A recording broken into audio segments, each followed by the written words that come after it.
आ रहे थे तो कानून फिर पूरे देश में लागू करते, लेकिन एक उत्तर प्रदेश के अंदर क्या चुनाव की वजह से आप लेकर आ रहे कि मुसलमानों को ये दिखाया जाता है अपोजिट में कि मुसलमान ज्यादा बच्चे पैदा करते हैं। ऐसा नहीं है, हर कौम में हर जिसमें जो भी अगर मर्द है वो बच्चे पैदा करता है और वो अल्लाह की देन होती है। उनकी औकात नहीं है रोजगार देना, युवाओं को रोजगार देना, महिलाओं को सम्मान देना, इनकी औकात नहीं है शिक्षा पर बात करना, इनकी औकात नहीं है स्वास्थ्य पर बात करना। स्मार्ट सिटी बना दिया, स्मार्ट प्रदेश बना दिया।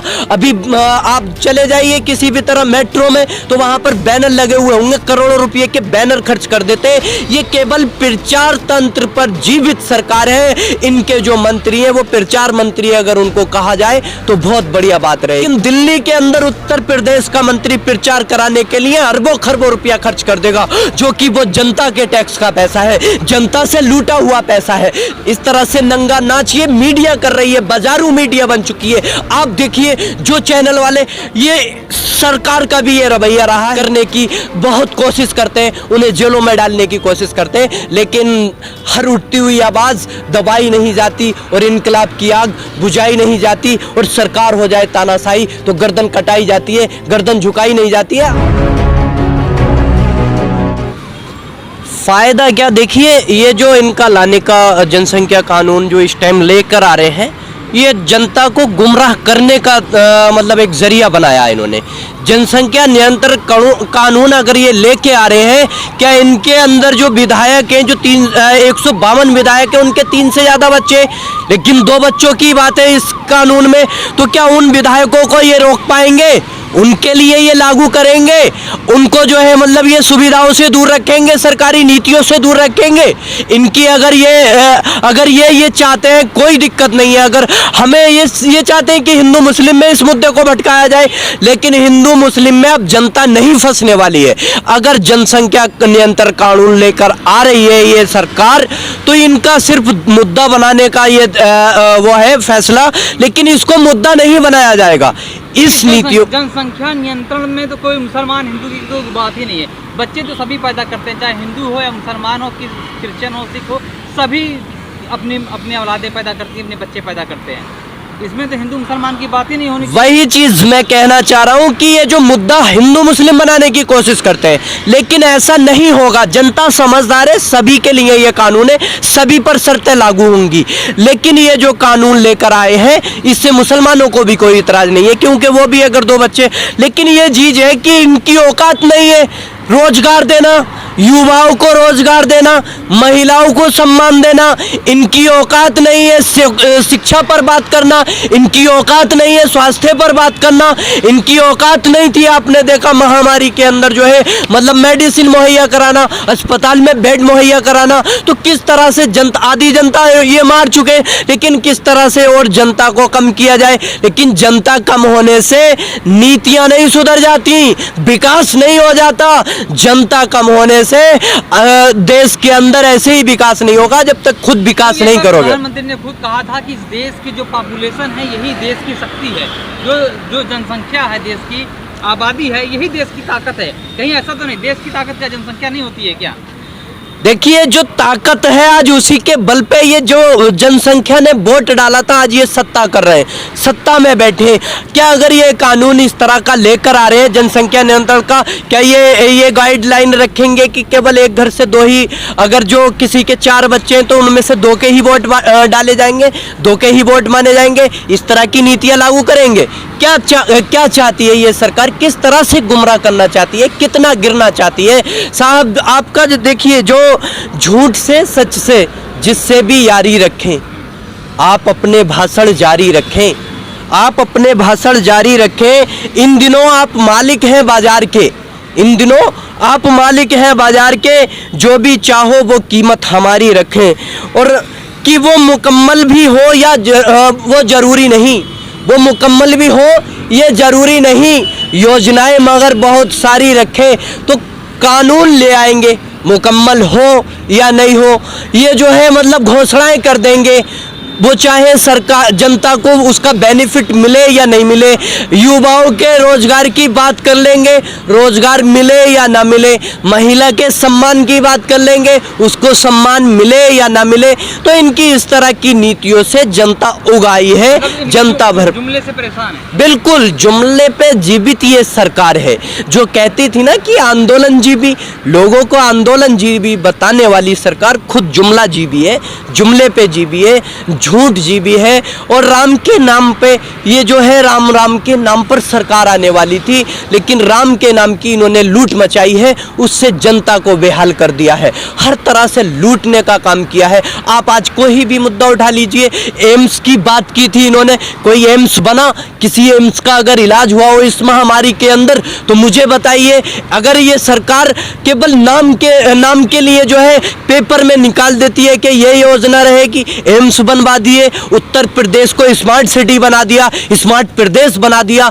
अभी आप चले जाइए किसी भी तरह मेट्रो में तो वहां पर बैनर लगे हुए होंगे, करोड़ों रुपए के बैनर खर्च कर देते।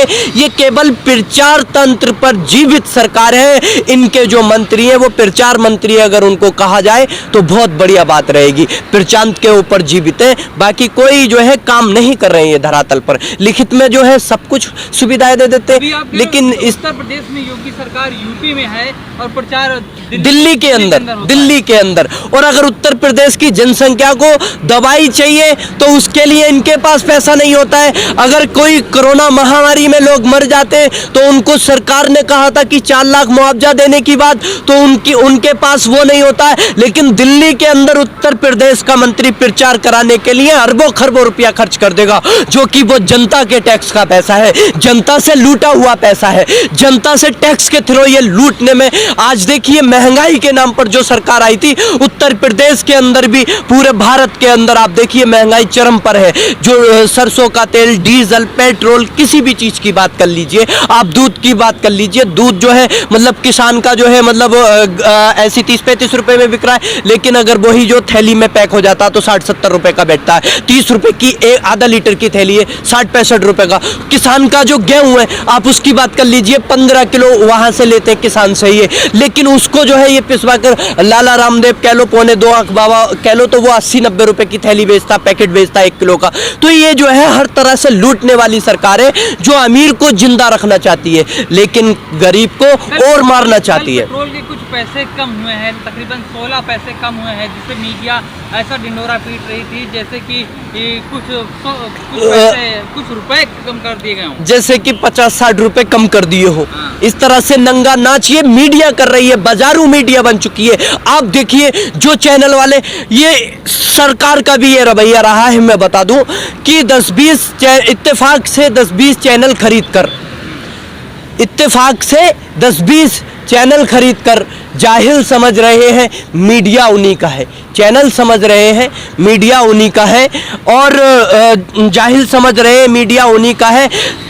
शिकार करना शेरों ने जो बंद कर दिया, कुत्ते समझ रहे हैं जंगल उन्हीं का है, जंगल उन्हीं का है। ये मैं इसलिए कह रहा हूँ कि वो स्ट्रीम मीडिया अगर इन्होंने खरीद लिया तो ये सोच रहे हैं कि अब सोशल मीडिया नहीं दिखाएगा, लेकिन आप जैसे जो लोग हैं, आप जैसे जो पत्रकार हैं, जो सोशल मीडिया वाले हैं, वो लोग उतर चुके हैं, वो सच्चाई दिखाते हैं। उन पर ये जबरदस्ती करने की बहुत कोशिश करते हैं, उन्हें जेलों में डालने की कोशिश करते हैं, लेकिन हर उठती हुई आवाज दबाई नहीं जाती और इनकलाब की आग बुझाई नहीं जाती, और सरकार हो जाए तानाशाही तो गर्दन कटाई जाती है, गर्दन झुकाई नहीं जाती है। आप जैसे पत्रकार बहुत होंगे, हम जैसे युवा नौजवान बहुत होंगे जो सच्चाई को सामने लाएंगे। तो इस तरह के 16 पैसे कम करने से ये जो मतलब नंगा नाच रही होगी मीडिया, लेकिन जब 25 रुपए सिलेंडर पे बढ़ाते हैं, 10 रुपए अगर पेट्रोल डीजल पे बढ़ाते हैं, तो इनको जो है मतलब इनके गले से कोई आवाज नहीं निकलती। वो जो लाला रामदेव था जो कहता था कि 30 रुपए का डीजल मिलेगा, 40-50 रुपए का पेट्रोल मिलेगा, आज वो सोया हुआ है, आज वो घर से बाहर नहीं निकल रहा है। तो इस तरह के आप देखिए स्मृति ईरानी को, आज वो जो है मतलब मंत्री बनी बैठी है, जो बाल विकास मंत्री है, लेकिन वही जब विपक्ष में ये सरकार थी, बीजेपी थी, तो सड़कों पे नाचा करती थी, अगर 10 रुपए या 5 रुपए सिलेंडर पे बढ़ा दिए जाते थे, आज 25 और 50 रुपए बढ़ाए जाते हैं तो आराम से एसी में सो रही है। तो ये चीज़ें जो है सारी जनता देख रही है और जनता देख चुकी है, जनता उस चीज़ को झेल रही है, महंगाई को झेल रही है। मैं वापस जनसंख्या नियंत्रण के कानून पर ही बात करूंगा। मैं पूछना चाहूँगा कि यह जनसंख्या नियंत्रण कानून अगर बनता है तो इसके दुष्परिणाम क्या ये नहीं होंगे कि जब जिस देश के अंदर प्रतिशतात्मक व्यवस्था हो, जिसे लड़कों की चाहत देखिए जी बिल्कुल बिल्कुल मैं समझ गया, जो मैं समझ गया। बच्चा पैदा अगर पहला लड़की होगी तो क्या दूसरे के लिए लड़का अगर नहीं होगा तो क्या भ्रूण हत्या नहीं बढ़ जाएंगी? देखिए पेट में मारा नहीं जाना चाहेगा। देखिए देश जो है बेटियों को, जो लोग हैं बेटियों को इसलिए जो है मतलब कम जन्म देना चाह रहा है कि इन जैसे बलात्कारी जब सत्ता में बैठे हैं, जो बेटियों की दिन दहाड़े आबरू लूट लेते हैं, जो चुनाव को जीतने के लिए, जो अध्यक्ष पद को प्राप्त करने के लिए किसी बेटी का चीरहरण कर दिया जाता है, तो आज अगर जनसंख्या कानून नियंत्रण लागू कर दिया जाएगा, लागू कर भी दिया, तो उसमें जो है अगर पहला अगर बेटा होगा और दूसरा भी बेटा हुआ तो वो बेटी से वांछित रह जाएगा। लेकिन अगर पहली बेटी हुई और दूसरी भी अगर बेटी हो रही है तो वह इंसान की जहनियत ऐसी है, वो इंसान जो है उसका विरोध कर देगा, उसकी जो है हत्या कर देगा और उस हत्या की जिम्मेदारी इस सरकार को होगी। अगर ये कानून लेकर आ रहे थे तो कानून फिर पूरे देश में लागू करते, लेकिन एक उत्तर प्रदेश के अंदर के चुनाव की वजह से आप लेकर आ रहे कि मुसलमानों को ये दिखाया जाता है अपोजिट में कि मुसलमान ज्यादा बच्चे पैदा करते हैं। ऐसा नहीं है, हर कौम में, हर जिसमें जो भी अगर मर्द है वो बच्चे पैदा करता है और वो अल्लाह की देन होती है। योगी सरकार क्या बेटियों की हत्या करने की साजिश रच रहा है क्या? बिल्कुल साजिश रच रहा है। आप देखिए साजिश ही यही है। अगर आप देखिए कोई भी अगर किसी का पहला बेटा होगा और दूसरा अगर बेटी है तो कोई बात नहीं, लेकिन अगर पहली बेटी है और दूसरी भी वो जांच करा के अगर बेटी पाई गई तो वो उसको मार दिया जाएगा, इसी वजह से अगर तीसरी भी बेटी हुई तो उसको भी फिर मार दिया जाएगा। तो इस तरह से निर्मम हत्या करने का कानून ये एक सरकार लेके आई है। हर तरह से हत्या कर रहे हैं। ये देखिए सरकार जो केंद्र में बैठी है उसने जो है नोटबंदी के नाम पर लाइनों में लगाकर लोगों की हत्या की, उसके बाद लॉकडाउन के नाम पर लोगों की सड़कों पे चलने से हत्या हुई, भूख से हत्या हुई, उसके बाद कानून लेकर आए CA/NRC का, उसमें डिवाइड करने के लिए, फिर उसमें जो है लोग सड़कों पर बैठे, उस टाइम लोगों की हत्या हुई। किसानों का कानून लेकर आए, ये किसानों के लिए जो कानून लेकर आए उसमें 500-600 किसानों की हत्या हुई।